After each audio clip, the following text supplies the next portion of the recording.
Hello, my name's Carol Sherriff. I'm a member of the International Association of Facilitators and have been working on facilitation and collaboration for more than 20 years. Today, I continue my conversation with Adam Kahane about collaboration and facilitation and the role we can play in supporting different groups. I particularly wanted you to talk about the facilitator if you're part of the problem.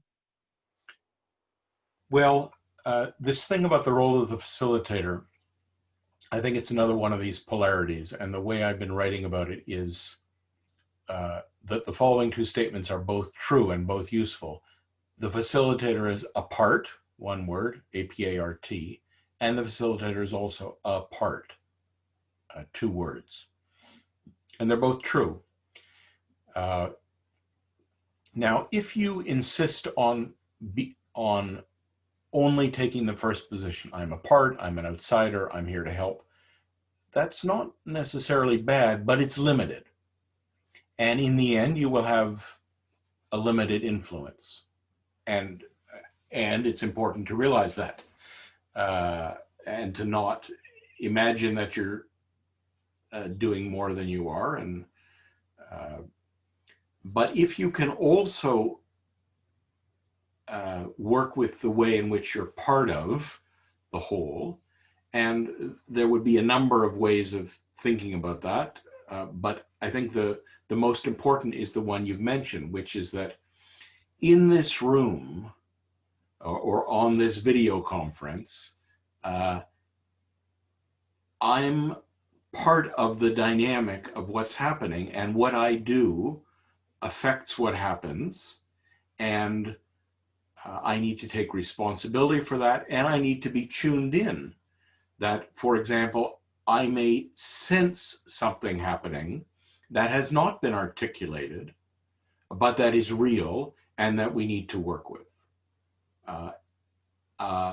And also, how am I, for example, replicating the authority structure or power structure or oppression or exclusion or discrimination or silencing of the group, et cetera, et cetera. So just,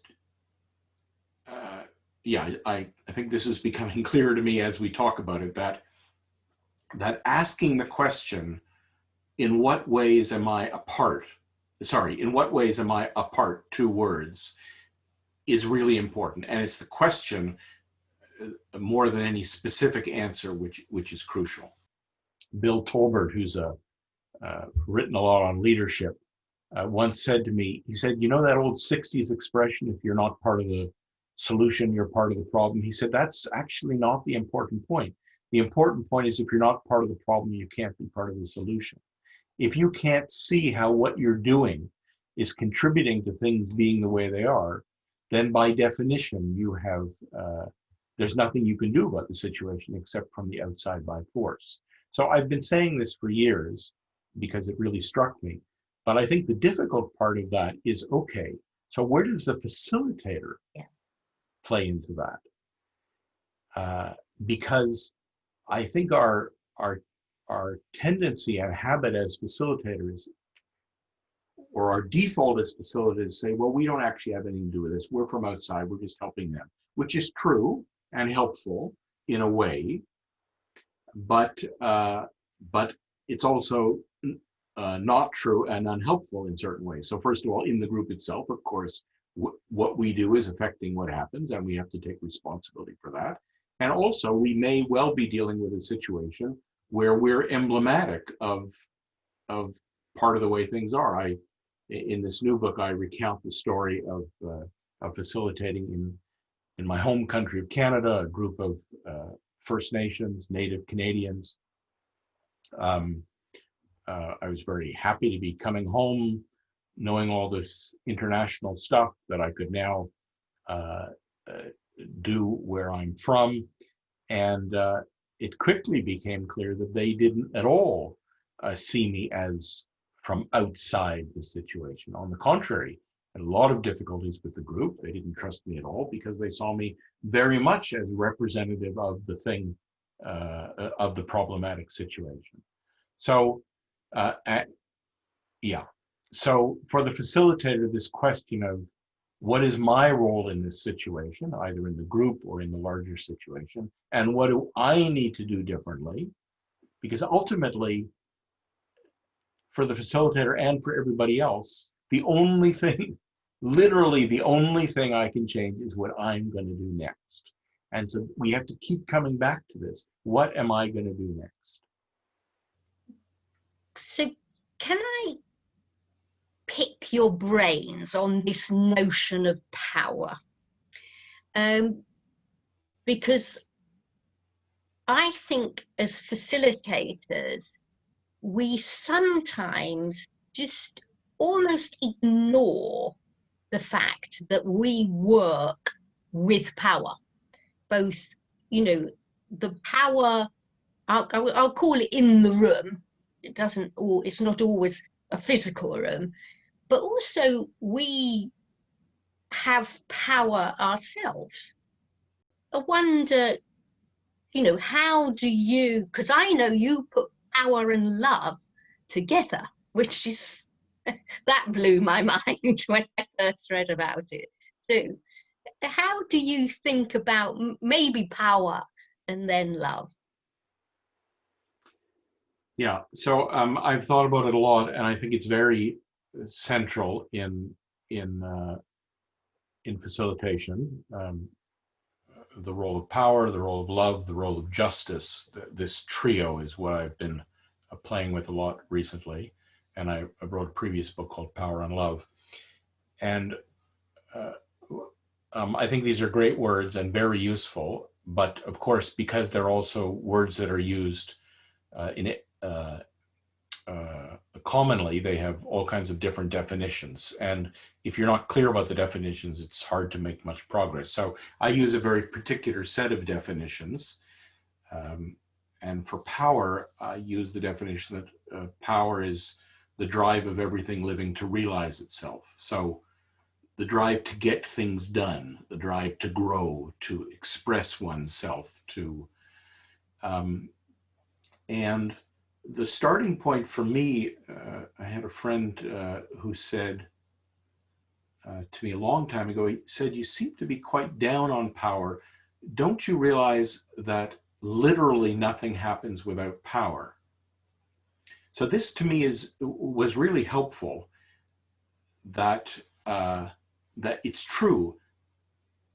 Literally nothing will move in the world without that kind of energy of growth and expression and ambition and purposefulness. The difficulty is that if I'm trying to get something done, if I'm trying to get somewhere, and I'm ignoring you, or not paying attention to you, or don't think you matter, or don't feel connected to you, and I run right over you, I steamroll over you, then that becomes power over. And so when people say, "I don't like power," or "I don't think we should be using power," I think they're meaning only the degenerative side of power, the power over. So, and many of us in facilitation got into it because the degenerative side of power, the power over, the steamrolling power, the bossy expression of power, produces such terrible things in the world. Really, there's no limit to how bad things can get, that we say, okay, well, we're not going to deal with power. And that, I think, is a fundamental error.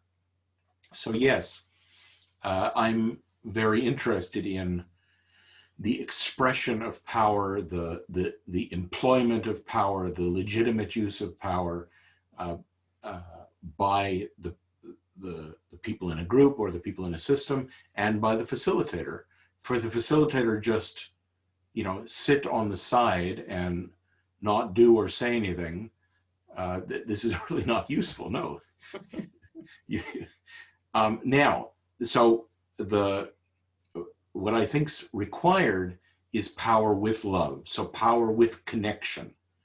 So that I'm doing something, I'm expressing, I have an ambition, I have something I'm proposing. You can even see it in my body language. You know, I'm asserting, I'm aspiring, but to do it in a way with connection and with a recognition of in a way that legitimates your power as well. And that's where the justice comes into it. How can we use power in a way where the power of one does not extinguish the power of others? So I think it's crucial. And so to put it in another way, I think the most common problem in facilitation is the inattention to power, and the idea that all you need is love. I think this is incorrect. I understand where it comes from. It comes because we're worried about the degenerate side of power, so we go to the opposite and focus on connection and horizontality and the way in which we're all part of a larger whole. Those are all related to love, but which is an important balance. But to go to the other extreme means that we're just one big warm blob that never moves anywhere. Yeah. And I think it's a real deficiency in facilitation. So this is another one of these polarities. And the point about a polarity is you can't choose just one pole. It's always an error to choose either power or love, either being apart or apart, either directing or accompanying, either advocating or inquiring.